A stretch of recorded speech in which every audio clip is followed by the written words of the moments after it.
جناب لال زمان صاحب مانسہرہ سے پوچھتے ہیں، ہم کیسے شناخت کر سکتے ہیں کہ کون سا فرقہ گمراہ ہے؟ کیا گمراہ فرقے کے لوگوں کو سلام کرنا جائز ہے؟ گمراہ فرقے سے کیا مراد ہے؟ اپنے غلط عقائد کی وجہ سے جو دائرہ اسلام سے خارج ہو جائے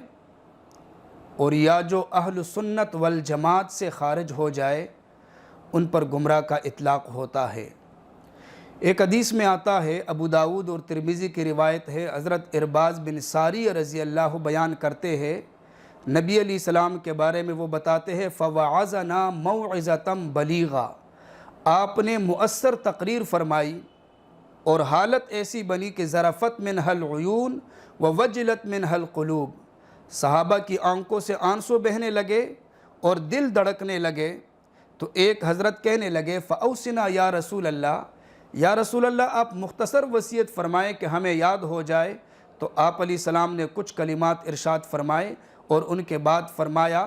فَإِنَّهُ مَن يَعِشْ مِنْكُمْ بَعْدِي فَسَيَرَىٰ اخْتِلَافًا كَثِيرًا فَعَلَيْكُمْ بِسُنَّتِي وَسُنَّتِ الْخُلَفَاءِ الرَّاشِدِينَ الْمَهْدِيِّينَ، فرمایا میرے صحابہ سن لو، میرے بعد جو بھی زندہ رہا، تم میں سے اگر کوئی زندہ رہا تو وہ بہت سارے اختلافات کو دیکھے گا، لیکن یاد رکھنا ان کے لیے نجات کا راستہ ایک ہی ہے، فَعَلَيْكُمْ بِسُنَّتِي وَسُنَّتِ الْخُلَفَاءِ الرَّاشِدِينَ، وہ یہ ہے کہ میری سنت کے مطابق اپنی زندگی بسر کرے اور خلفائے راشدین کی سنت کے مطابق زندگی بسر کرے۔ اسی طرح ترمذی کی ایک روایت ہے جس میں نبی علیہ السلام نے فرمایا کہ بنی اسرائیل 72 فرقوں میں تقسیم ہوئے اور میری امت 73 فرقوں میں تقسیم ہوگی، اور فرمایا کہ تمام کے تمام فرقے جہنم میں جائیں گے سوائے ایک فرقے کے۔ جب صحابہ اکرام نے سوال کیا یا رسول اللہ وہ کون سا طبقہ ہوگا، تو آپ نے فرمایا ما انا علیہ و اصحابی، جو میرے صحابہ کے نقش قدم کے مطابق اور میری سنتوں کے مطابق اپنی زندگی بسر کرے گا، وہی طبقہ نجات والا ہے اور وہی طبقہ کامیاب ہے جن کو ہم اہل سنت والجماعت سے تعبیر کرتے ہیں۔ اہل سنت یعنی نبی علیہ السلام کی سنت کے مطابق زندگی بسر کرنے والے اور صحابہ کرام کی جماعت کے مطابق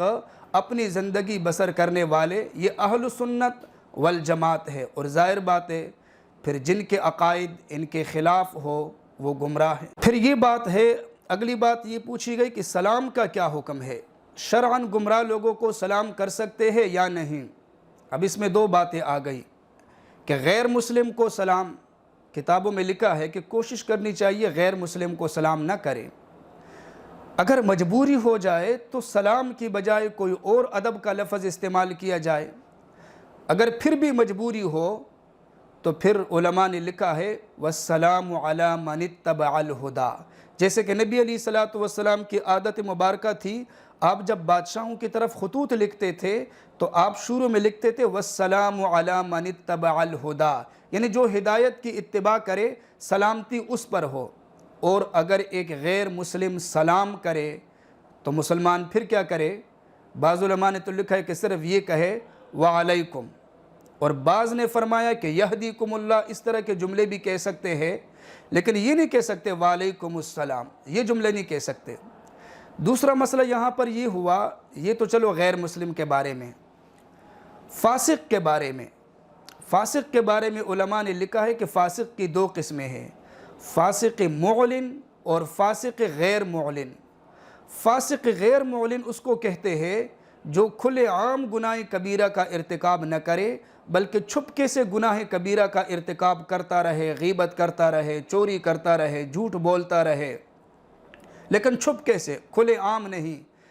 تو ایسے فاسق کے بارے میں حکم ہے کہ سلام بھی کر سکتے ہیں، جواب بھی دے سکتے ہیں۔ اور اگر فاسق معلن ہو جو کھلے عام تکبر کرے، شراب پیے اور چغل خوری کرتا رہے، زنا کرتا رہے، گناہ کبیرہ کا ارتکاب کرتا رہے،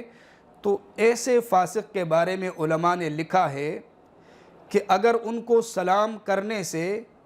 اگر ان کے سلام کرنے سے ان سے خیر کی بھی کوئی امید ہو کہ چلو جی میں سلام کروں گا، ہو سکتا ہے کہ میرے سلام کی وجہ سے یہ دین کی طرف آ جائے،